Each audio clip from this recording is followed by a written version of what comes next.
Hey guys, nauna ang dessert. Niluto pa kasi yung isa. Ano to?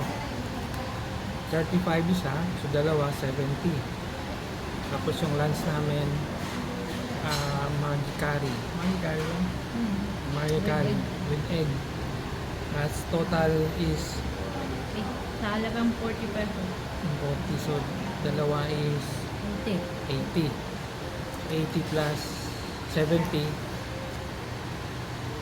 Ano ba? 70? 35, 35. 35 pa ito. Kala ko 25 each. 35. So 70 plus 80, 150. 150. Diba? Lunch na yun. Bye. Ayun ang brand. Ice cream. Ito ang 25 pesos each ang dessert. Ice cream. Ito na ang aming lunch. Yan o. Maggi curry na may egg. Ano mama? Okay ba? Wow.